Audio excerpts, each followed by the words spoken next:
शर्त मुताबिक मोह लिया रे पिंजरे वाली मुनिया।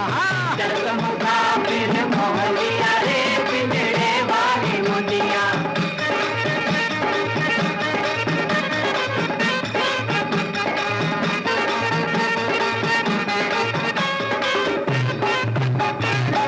उड़ उड़ बैठी हलवैया तो कन्या, उड़ उड़ बैठी हलवैया रामा, उड़ उड़ बैठी हलवैया तो कन्या। अरे बर्फी के सब रस ले लिया रे पिंजरे वाले मुनिया। बर्फी के सब रस ले लिया रे पिंजरे वाली मुनिया। बर्फी के सब रस ले लिया रे पिंजरे वाली मुनिया।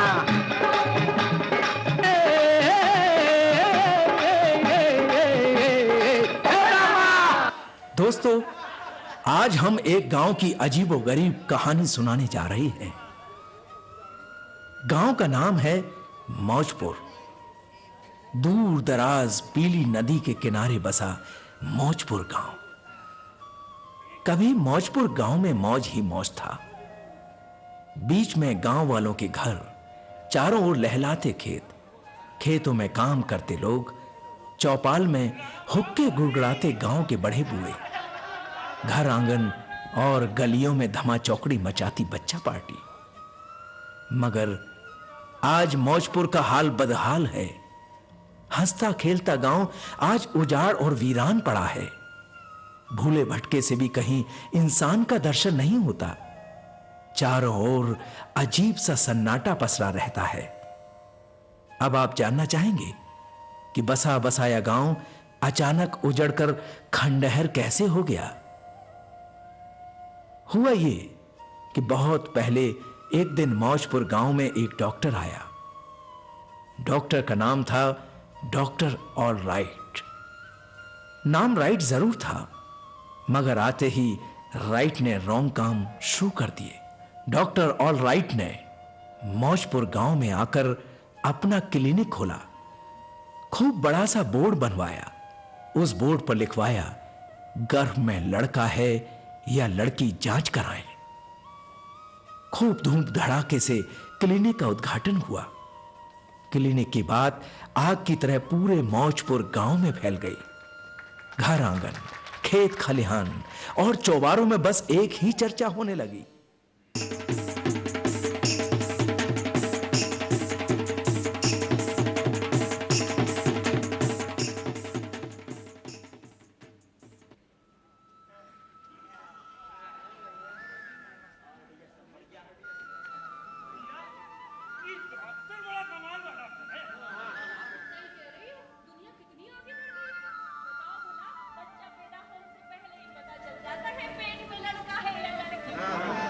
जमाना गया। पहले कहते थे राम जाने भगवान जाने लड़का हो गया लड़की, लेकिन भैया अब ऐसा नहीं है। अब राम जाने नहीं, सब डॉक्टर जाने हो गया। डॉक्टर वो सब तो ठीक है गजोदर भैया, लेकिन इसमें कितना गड़बड़ जाना है। हर कोई लड़का ही चाहता है, लड़की कोई नहीं चाहता। अरे जगन भैया, तो मत पैदा करो ना लड़की। कौन कहता लड़की पैदा करो है? अरे भैया लड़का पैदा करो ना, ये डॉक्टर किस दिन काम आएगा। अब इस मौजपुर गांव का मौज ही मौज। कैसा मौज लल्लन? अरे गजादर भैया, अब हर घर में लड़का होगा, पिंडदान करने वाला होगा है। पिंड छूट जाएगा भैया लड़कियों से, वरना लड़की पैदा होते ही ससुर आधी नाक अपने आप ही मर जाती है। हाँ, सोना सही कह रहे हो जगन भैया। पहले तो पाल पोस कर इनको बड़ा करो, फिर शादी ब्याह के लिए ससुरा जूता घिसो। तब का जल्दी तो कोई लड़का ससुरा मिलेगा नहीं। अगर मिल भी गया तो 50 नखरे। मेरा बचवा इतना पढ़ा लिखा है, इतना पढ़ा लिखा है कि आसपास के 2-4 गांव में भी इतना पढ़ा लिखा लड़का नहीं मिलेगा। अब बताओ दान दहेज के लिए क्या सोचो? लगता है ससुर ब्याह नहीं कर रहे हो बल्कि बेल बेच रहे हो। ये कोनो नई बात नहीं बता रहे रामसन भैया। ये भैया आजकल हर जगह होने लगा। कहानी चल रहा है भैया, दान दहेज कहानी चला। बताओ है, अगर घर में लड़की है तो माँ बाप होने के नाते ही सब तो करना ही पड़ेगा। चलो कर दिया, खेती बाड़ी गहना गुड़िया बेचकर ब्याह कर दिया भैया। जैसा लड़के वालों ने नाच नचाया नाच लिया, अब आगे आगे क्या होगा? इतना सब करने के बाद भी कौन गारंटी है कि तुम्हारी बिटिया सुख चैन से रहेगी, सही सलामत रहेगी? दोनों गारंटी नहीं है गजाधर भैया। यहाँ ब्याह के कट से उभर रहे होते हैं कि वहाँ लड़की के ससुराल से एक के बाद एक फरमाइशें आने लगती है। भैया पैदल चलने ससुर का जूता गिर जाता है और तो कहते हैं लोटी डाक से एक मोटर कार भिजवा देना। सवेरे वाली गाड़ी से दामाद जी के लिए रंगीन टीवी और अपनी बिटिया के लिए कपड़ा धोने वाली मशीन भिजवा देना। गांव में बिजली हो चाहे ना हो, ये टीवी और मशीन का तार कहाँ खुरसेंगे अरे भैया ये सब लोग एक जैसे नहीं होते हैं। लेकिन जगन भैया ज्यादातर लोग ऐसे ही होते हैं। मांग पूरी नहीं हुई तो कुछ भी हो सकता है, कुछ भी कर सकते हैं ससुर। बहुत अफसोस है कि खाना बनाते समय आपकी बिटिया जल गई। अच्छा एक बात बताओ, हर बार बहू जलती है, सास कम नहीं जलती।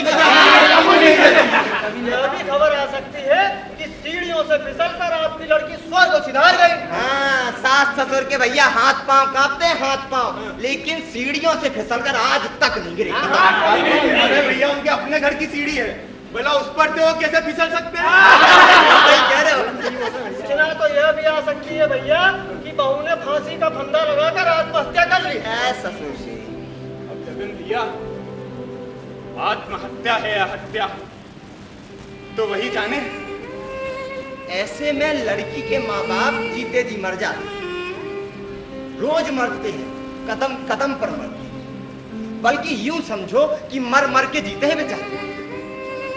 मतलब डॉक्टर अब इन सब चीजों से छुटकारा दिला देगा जगन भैया। तो भैया जब हर घर में लड़का होगा तो लड़कियों से होने वाली फजियत से मुक्ति मिल जाएगी भैया। अरे भाई साहब, अगर सब ऐसा सोचने लगे ना तो समझो हो गया कल्याण। अरे आज तुम हम सब पैदा ही नहीं हुए होते। बात करते। अरे भैया मानते हैं, लेकिन सिर्फ मौजपुर गांव में लड़कियों के न पैदा होने से देश में लड़की का अकाल न पड़ जाएगा। अब तो दूल्हे वाले बनके और मुझ पे ताव देते हुए बारात लेके जाएंगे और दुल्हन लेके आएंगे। ज्यादा होशियार न हो लल्लन भैया, बाकी लोग भी तुम्हारी तरह ही सोचते हैं। लड़की पैदा होते ही मार देते हैं या जिंदा दफन कर देते हैं। अरे भैया छोड़ो ये सब बात, पहले बताओ कि गांव में डॉक्टर आया है कि नहीं आया है, तो इसका फायदा हमें उठाना चाहिए। है तो भैया हम तो चले अपनी जांच करा।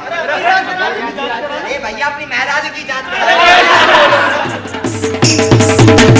लाइट के क्लिनिक, वो जो बीच में कुर्सी डालकर बैठा है कंपाउंडर है, नाम है कंपाउंडर खदेरू। अरे डॉक्टर ऑलराइट आने वाले हैं, चलो हम भी मजा लेते हैं। खदेरू, ये क्या भीड़ लगा रखी है भाई? मैंने तुम्हें कितनी बार समझाया कि इस तरह काम नहीं होता। सबको लाइन में खड़ा कर। ऑलराइट, सबके नाम पता है रजिस्टर में लिखना।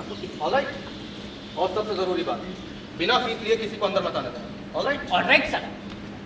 अच्छा सुनो, कल वो जो औरत बिना फीस दिए चली गई थी, वापस आई या नहीं? नहीं सर, फीस मांगने पे नाराज होने लगी, कहने लगी कुछ तो शर्म करो, लड़की होने पे कोई नेक मांगता है। एक तो हम यहाँ बर्बाद हो गए, ऊपर से तुम्हें बख्शीश चाहिए। बख्शीश? हाँ सर, फीस को बख्शीश कह रही थी वो। ऑलराइट, अब आए तो बता देना कि डॉक्टर बनने के लिए बहुत बख्शीश देनी पड़ती है। यहाँ एक एक मशीन लाखों की आती है। ऑलराइट? Alright sir. सुना आप लोगों ने डॉक्टर साहब ने क्या कहा? भैया डॉक्टरी पढ़ाने में माँ बाप तबाह हो जाते हैं, इसलिए मैंने डॉक्टरी की पढ़ाई नहीं की, कंपाउंडर बन के रह गया। जो लोग फीस लेके नहीं आए वो घर जाकर फीस लेकर आए, या फिर यहाँ पे किसी से उधार ले लें। मैं हूँ कंपाउंडर खदेरू, बिना फीस मांगे फिर ऐसे खदेड़ दूंगा। बताओ भला, कल एक देवी जी फीस के बदले एक बोरी गेहूं लेकर आ गई, क्लिनिक को आटा चक्की समझ रखा है इन लोगों ने।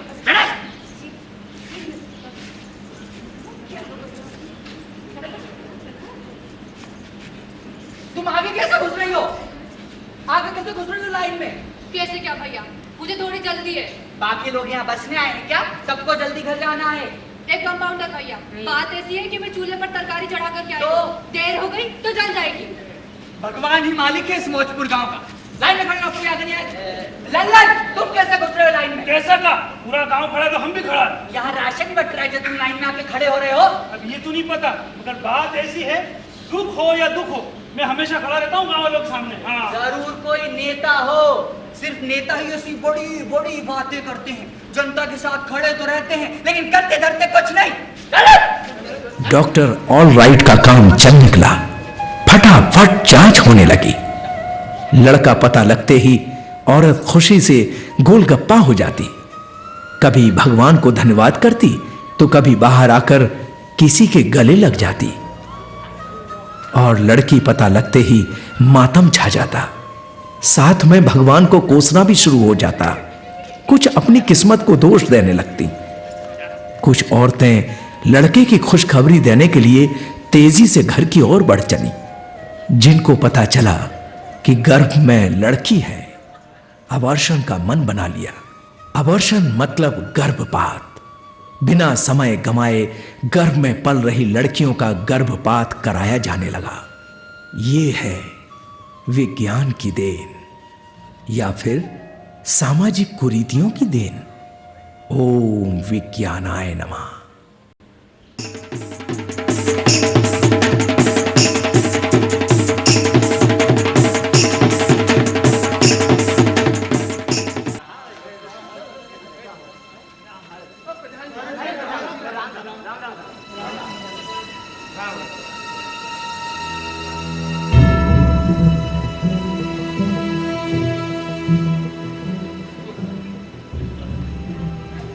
भाइयों, आज हम यहां पर एक जरूरी मसले पर चर्चा करने के लिए इकट्ठे हुए हैं। जैसा कि आप लोगों को मालूम है, मौजपुर गांव में एक अस्पताल खुला है। चलो अच्छा रहा, गांव में एक अस्पताल तो हो गया। प्रधान जी, बुखार बीमारी में कहीं दूर नहीं जाना पड़ेगा। प्रधान जी, अब तो अपने गांव में दवा और दारू दोनों मिल जाएंगे। लेकिन इस अस्पताल की आड़ में जो कुछ हो रहा है वो अच्छा नहीं हो रहा है। बिल्कुल अच्छा नहीं हो रहा है।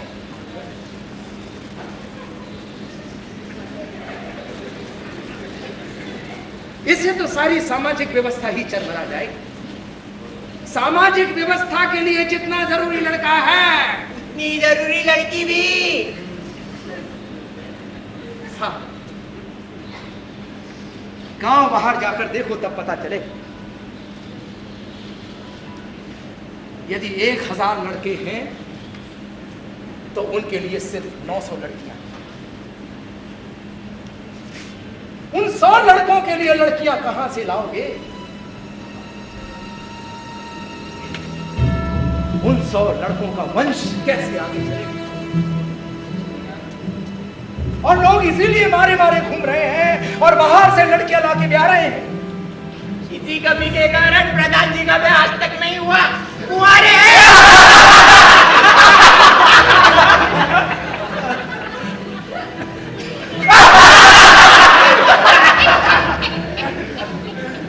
नहीं भाई, हमने खुद ही अपना ब्याह नहीं किया।